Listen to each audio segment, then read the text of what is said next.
So I'm gonna apply the same principles that I did for $3,000, $20,000, $500,000 to $5 million. Why do you encourage filmmakers to make their first feature film for $1,000? Because wouldn't most people say that's sort of ridiculous? Yeah, I mean, I feel like $1,000, anybody can do it. You can work as a server and go get $1,000 and make a film. We did ours for $3,000. So with the quality of cameras now, you should be able to do it for $1,000. We did one film called Terror Talk in one location, one house, one actor. We kept it so simple with the computer that we spent, and then paying the actor, and obviously the same type of thing we did. We did that for $5,000. Terror Talk. That's actually out. You can check it out. It's on YouTube for free. I think it's got like 30,000 views, got good reviews. Mm-hmm. One location, one actor in a room like this. Now you guys can't see this room, but it's a small room.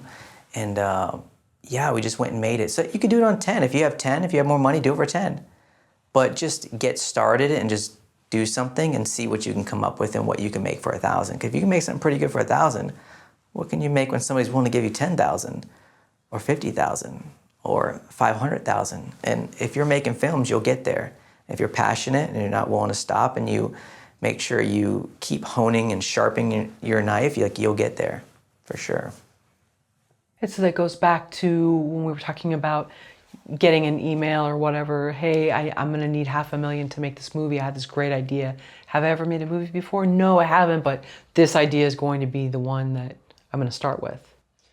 Right, exactly. So if you reach out to me and you're like, yo, I need $500,000 to make a movie, I'm gonna say, well, what is your recent film? Like, what have you done? Like, you need something to show. And it's gotta look close to like what you're trying to say you're trying to get, I feel like. You know, I had a body of work when I raised that type of money. So I wasn't just looking for, you know, and that's a whole nother conversation. Yeah, that's another conversation, I think. Okay, yeah, but you have a beautiful reel, yeah. So so I built my reel over time, yeah. Mm-hmm. What do first-time filmmakers get wrong about financing? Because you're bringing some great, like, real-world advice. Yeah, what do they get wrong about financing? I think thinking they're going to get $5 million or $1 million for the first film. I think that's where they get it wrong. I think you have to think realistic. I know, like, you have these big dreams and that's great. I think you should have that project that's a $5 million budget, $1 million budget, a $500,000 budget, $10,000 budget, $1,000 budget. Because what if that's not happening? You want to keep the ball moving. You want to keep your momentum going. You want to stay meeting people. You know, you might find an investor that'll just want to give you $2,000. That's great. You know, most dentists or friends or family can give you $2,000 and you can get started. Now you have seed money, then you can get to $5,000, you can get to $10,000, you just kind of keep moving. Yeah. Forgive me for going back to this. Maybe this is a little rude of me, but you mentioned the story in the beginning that I think is probably would be a valuable lesson for anyone, and that was, you said you got this contract and you were flown, you were taken out to Baltimore. Yeah. And then, you know, it was in the music industry, and then the checks bounced. Does that still, it sounds like when it comes to any type of a deal, does that still sort of stay in the back of your mind that nothing is guaranteed, even when you go to your bank and deposit a check, it may not happen? Right. Yeah. You know, we were kids when that happened, but maybe it did teach me that, you know, we thought my buddy had quit his job and he had a good job and he ended up quitting it to do this because he thought he was gonna, we thought we were gonna make it. We thought we were gonna move to Baltimore, live in this school and learn music and do all this stuff. And it didn't happen. So I guess now in my filmmaking career, I'm a bit more cautious. It's like, look, you know, until we grab the check, we see the money in the account, we can make the film. You know, because on a film that we had, you know, we were doing most recent project and, you know, the investor promised it a certain amount and almost backed out.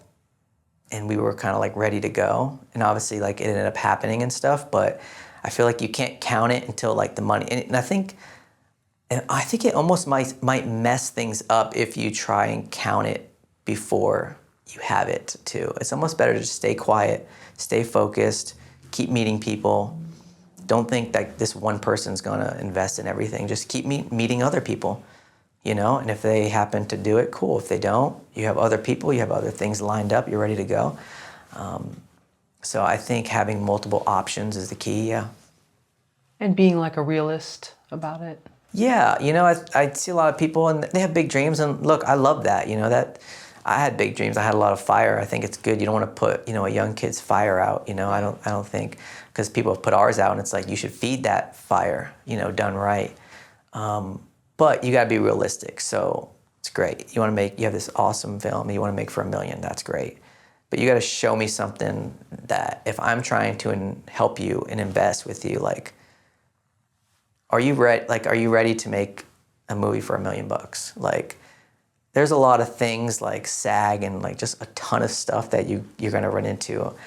Our film Off Rip, we had an actor attached, a name actor, and the night before, we talked to this actress, and the next day, she's like, I'll be there, and she wasn't there. So we had to put off a day of filming, figure it out, stay calm. What do we do in that situation? Well, luckily we had another actress that had auditioned who we loved. But because of the name, you know, the investors wanted, we wanted, it didn't end up happening. So we had to go back and tell her, hey, if you still want this, it's here if you want it. Wow. So yeah, anything can happen like that. So you gotta be ready. I think when you're ready for it, the money will come if you're ready. I do believe that now, actually. So for me to raise $5 million, I have to be ready for that money. So now I need to like build a bigger mindset, build bigger connections. I gotta be ready for that type of money. So I'm gonna apply the same principles that I did for $3,000, $20,000, $500,000 to $5 million. And we'll see what happens. I love what you said. You don't want to put a young kid's fire out. Yeah, like because, that. you know, I had fire, like, and, you know, I see that and it's like, well, let's feed it, you know what I mean? Like, they have fire, like, why would you burn it out? It doesn't make sense. Like, they're hyped. Maybe you add a little bit to them and help them out. You want to burn it out. Maybe, you know, maybe that's some people's way of teaching them. So if your fire is going to burn out, then you ain't ready for this, kid. Like, you can't handle this. So maybe that's what it is. So I think everybody has teaching different methods. And I think I might do stuff to people too, you know. Jaden wanted to make a feature. I said, you ain't ready to make a feature film yet. Just joking. But I wasn't joking. I was half joking. I was half not joking. Because I knew it was tough. Like, if you committed, are you ready? All right, well, let's run it. Let's see how much work you're going to put in. And I think that's kind of maybe what I was doing subconsciously, because I've already made one before. I made a couple. I made full TV shows. You know, we made a feature. I mean, I've done a ton of stuff at this point, so. But you still have the fire in you. Yeah, you got to. Yeah, and you know, we probably all feel it. We probably get down on ourselves, or, you know, I talk to Jaden, you know, when I talk to my brother, it's like we would go back and forth, and this, and there's that, and it's like, oh, like, are we gonna be able to do this, you know? So there's doubts that creep in. But then I think there's always something that re-inspires me, like, oh, I'm back at it again, I'm back doing it, you know, like, man, I'm done with this. And then something happens, like, nah, let's do it, you know, because it's the challenge, you know, we're here on this earth, like, what are we gonna do? Like, you know, and anything's a challenge, so it's like, let's just go after it and see how far we can go. I think that's what I'm doing. See how far I can take it.